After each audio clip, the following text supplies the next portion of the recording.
Hey guys, it's Always Improving, and a few days ago I was refilling my Turner watercolor palette, and for a while I've been wanting to do this, but I finally got around to it, and I was just filling the pans, and I kind of wanted to make a video on my thoughts about my experience with this palette, and kind of just the colors that I like, certain qualities about these watercolors, and I would like to note that these and these right here, these ones are actually Cotman colors from Winsor Newton, but all of these and all of these are Turners, and those are the ones I'm going to be talking about today.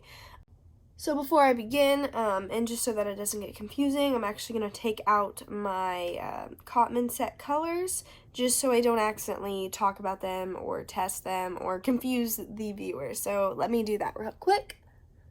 So here we go.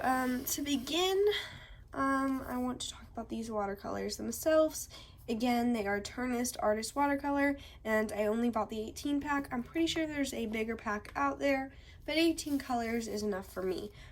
These are also 5 milliliter tubes, and this is only my second time filling these pans, and some of these have quite a bit left in them, others are a little depleted, but it just depends on which colors you use. And here's a little bit of information. Over here you can see transparency, light fastness, and the color names. They all have their color names on the tubes as well, and a little bit of information. You can pause if you want to read it. But yeah, I just want to talk about the general use of these watercolors, how they kind of perform, and then I'll get into a couple specific colors that I find that I really like or dislike. So I'm going to be swatching these colors real quick on a Canson XL watercolor sheet with a Mozart 6 round brush.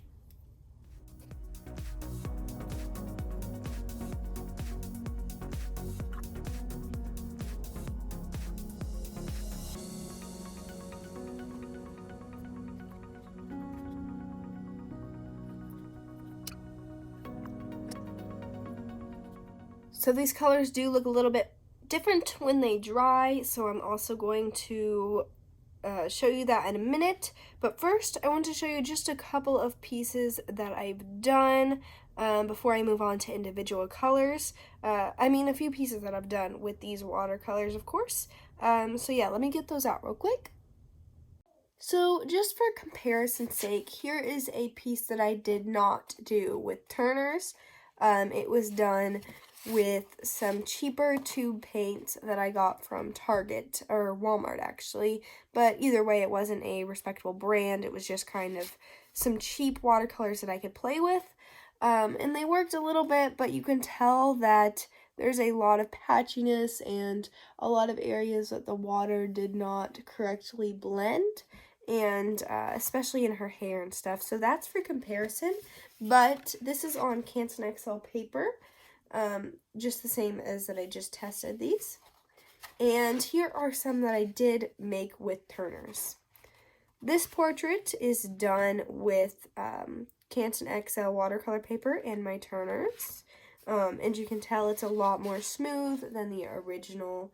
And then when you upgrade your paper as well, you can create even more layers, more things. This is with an Arches block paper that I created, also with my Turners, however. So they can be used for many different things, not just portraits, obviously.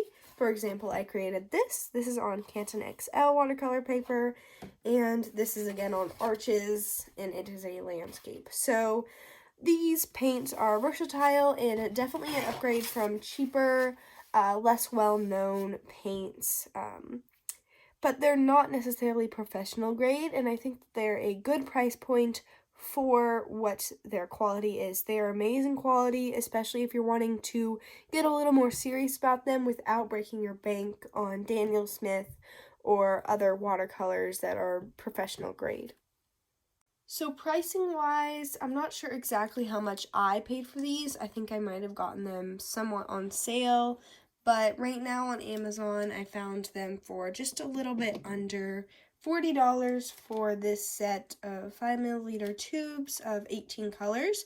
They also come in a set of 24, I think, and a set of 12, and with various sizes of tubes. I also think you can buy them individually if you want. But yeah, they're a pretty good price point, especially if you're just, looking for a good starting paint and don't want to pay a bunch of money, because there are a lot of professional grades, as I said before, that cost a lot more for a lot less quantity of paint. So these paints were and are a great paint to start out with. And that brings us back to this color swatch.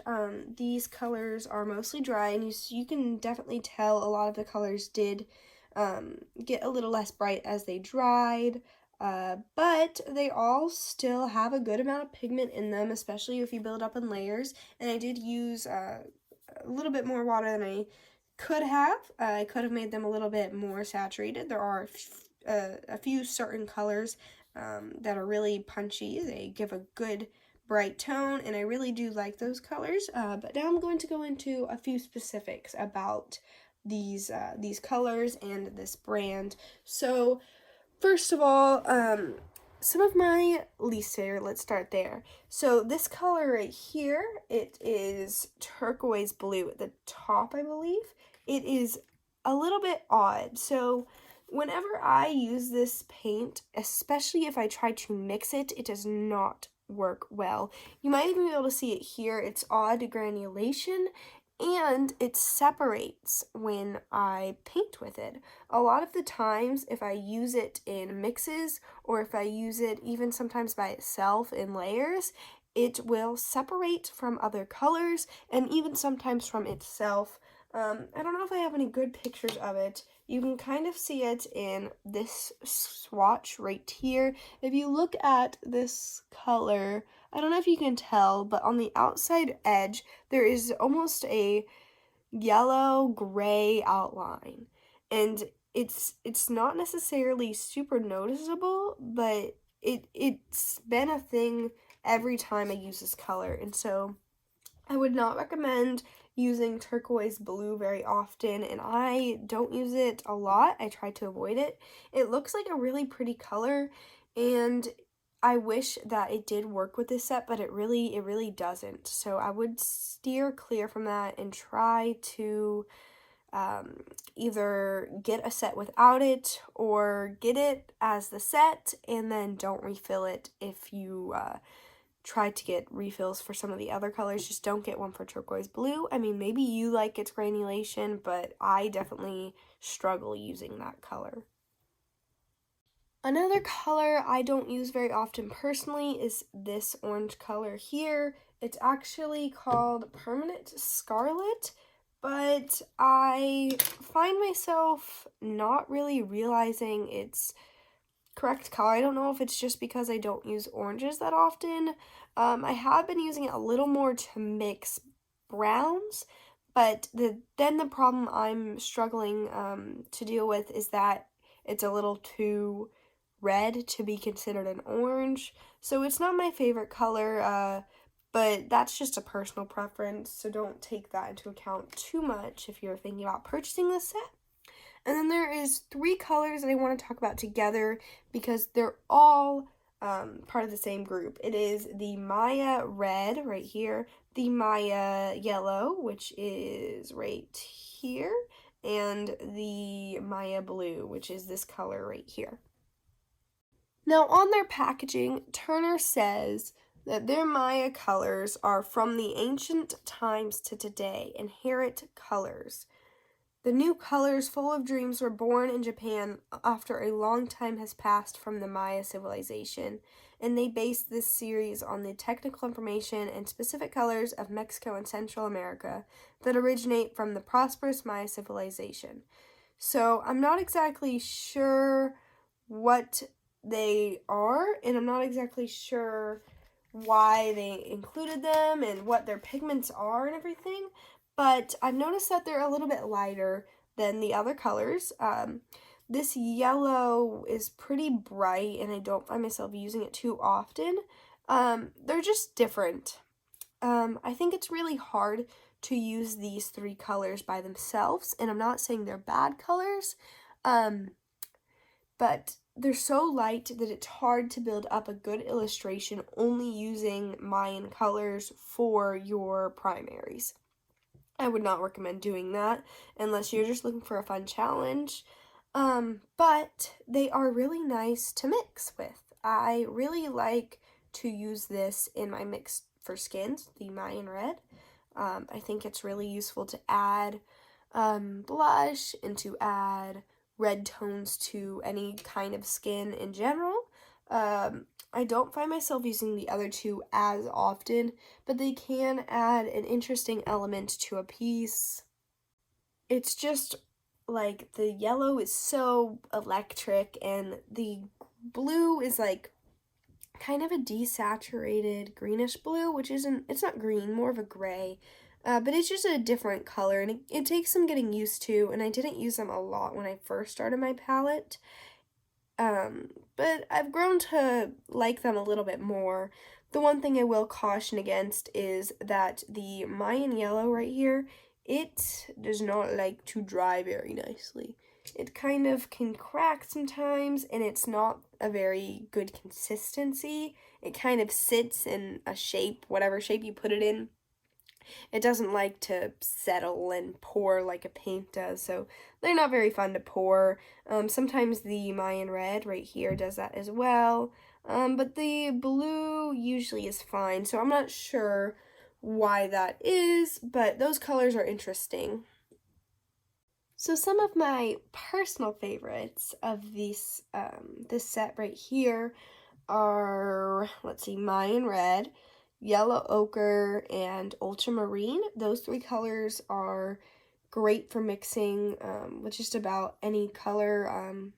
I don't know. I really like to use Maya Red and Yellow Ochre for skin tones, along with some of the brown tones to kind of give it some variation and shade and stuff.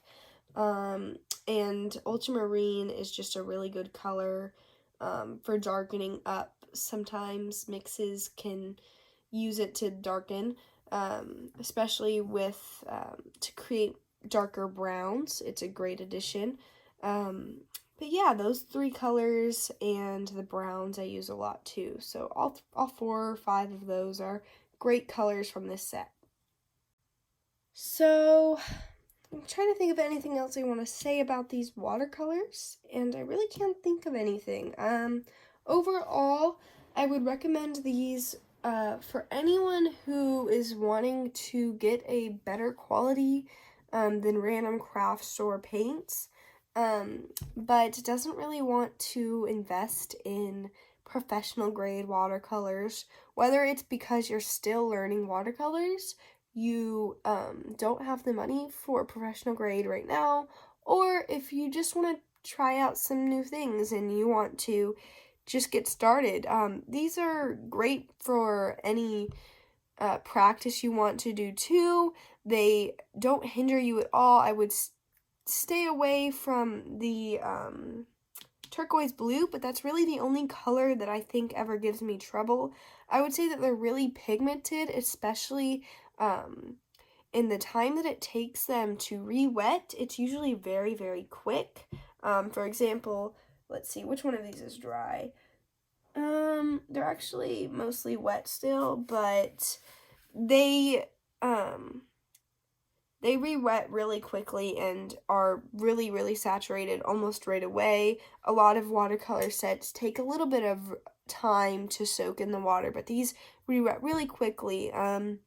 So yeah, I would recommend them from just about anybody who wants a cheaper but good quality paint. And that's really all I have to say about these. So I hope you like this video. I'll put a link to these watercolors in the description if you would like to purchase them. But I am not endorsed by this product in any way, shape, or form. This is not an advertisement. This is my own personal experience with these watercolors. So I hope you enjoyed seeing them, and I hope you can make some decisions based on this video. I hope to see you next time. Bye!